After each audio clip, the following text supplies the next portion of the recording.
Hi, welcome back as we read Chapter 10, Breakfast Truce. He crept downstairs. The house was still asleep.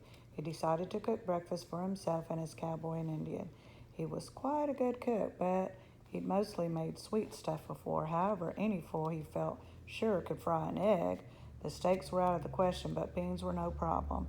Omri put butter in the frying pan on the stove. The fat began to smoke.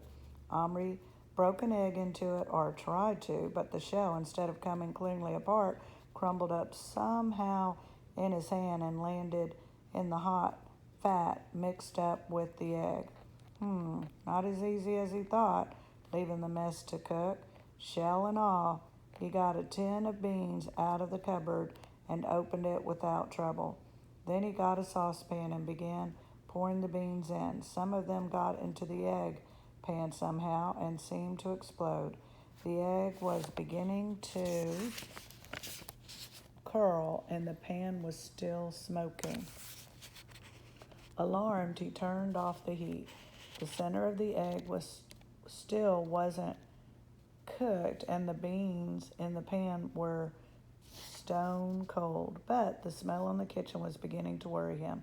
He didn't want his mother coming down, so he tipped the whole lot into a bowl, hacked a lopsided slice of the loaf of bread, tiptoed up the stairs again. Little Bear was standing outside his long house with hands on hips waiting for him. "You bring food?" he asked in his usual bossy way. "Yes." "First, Little Bear want ride. First you must eat while it's hot. I bet I've been to a lot of trouble to cook for you," Omri said, sounding like his mother.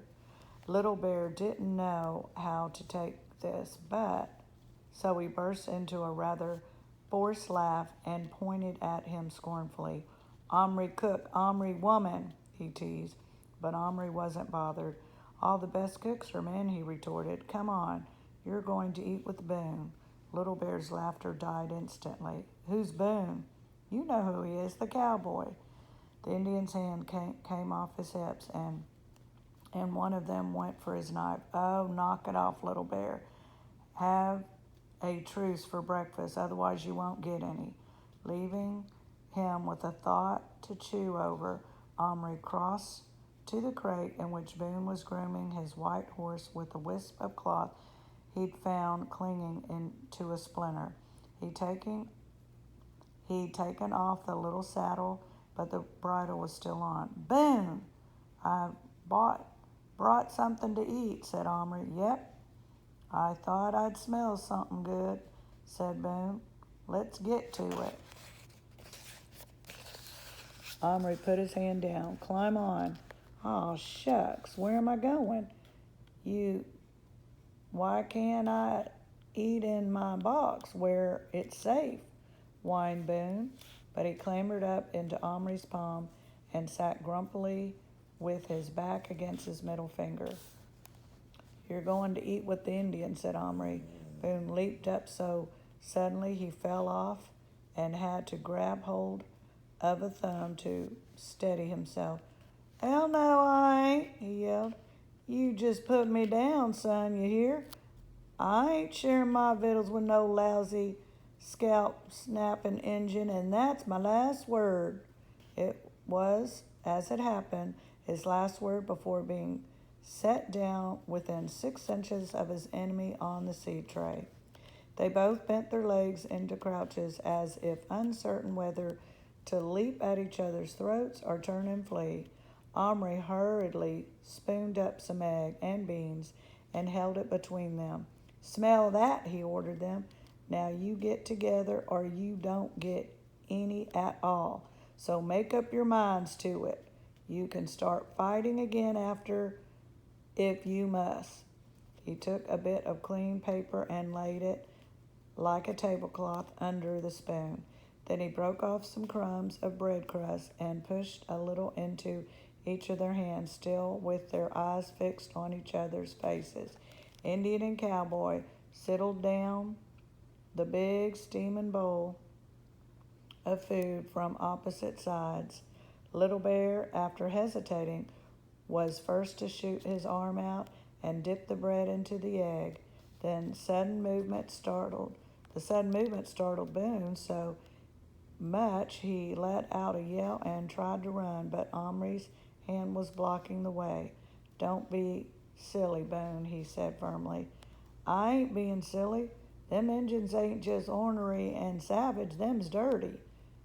And I ain't eating from the same bowl as no, here they are."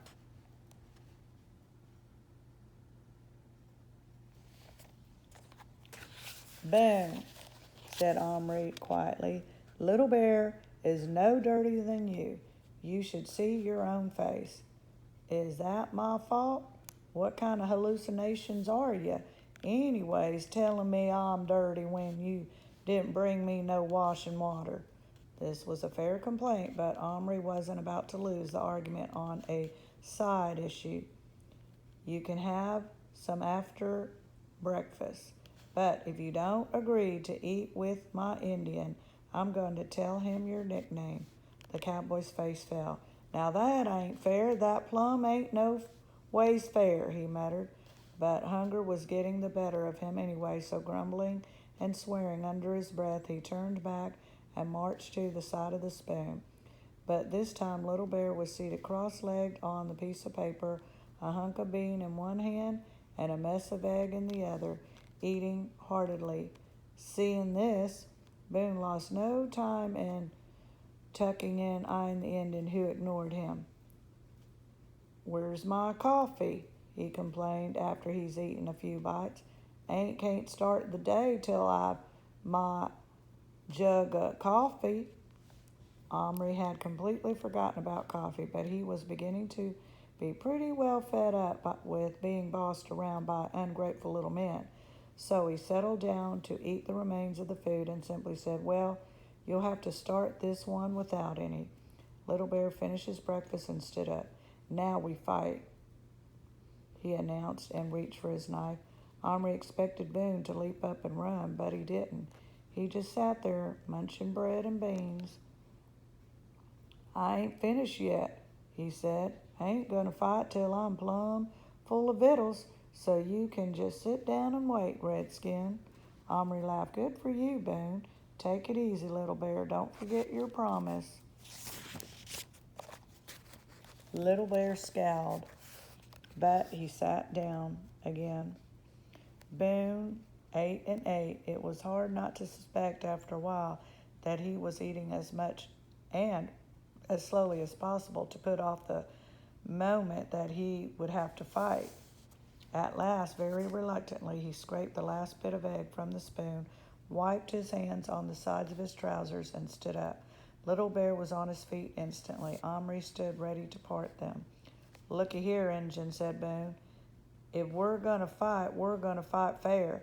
Probably ain't even a word from fair in your language, but I'm here to tell you, with me it's a fight fair or don't fight at all. Little Bear fight fair, kill fair, scalp fair. You ain't gonna scalp nobody, lessen you take it off with your teeth." For answer, Little Bear raised his knife, which flashed in the morning light. Omri, his hands on his knees, waited. "Yeah, I see it, but you ain't gonna have it much longer. And why ain't you?" "Because ain't got one, and only got a gun, and a gun run plumb out of bullets." "What all you got?" "All I got is my fist. Oh, and one more thing, I got my hallucination here." He waved a hand at Omri without taking his eyes off Little Bear for a second. "And I know he don't want to see this here purty red scalp of mine hanging from no stinking redskin's belt.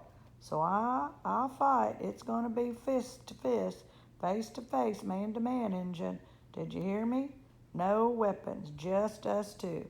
And let's see if a white man can lick a red man in for a fair fight.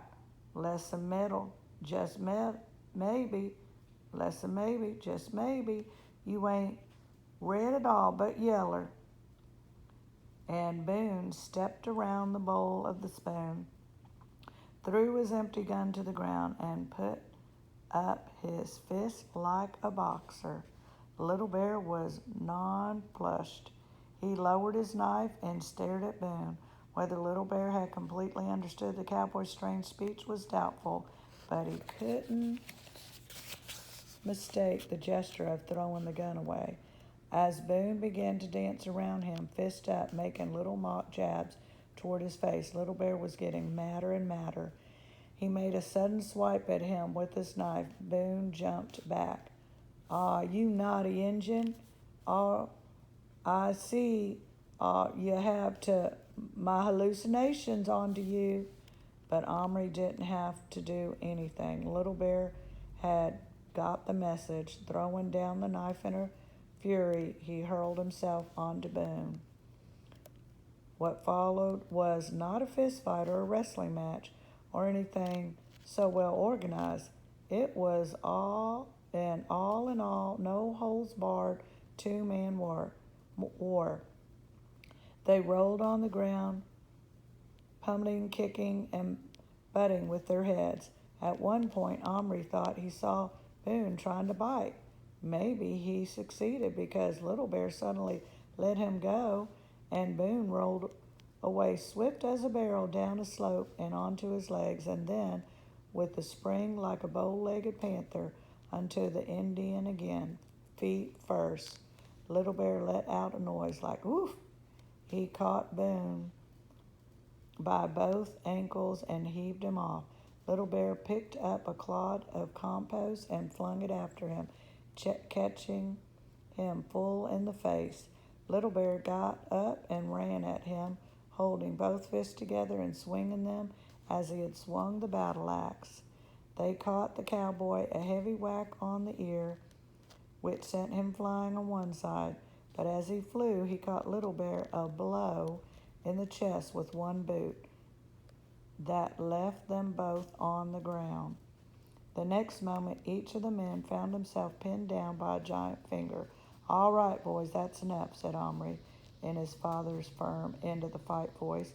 "It's a draw. Now you must get cleaned up for school." The next chapter I'll read is school.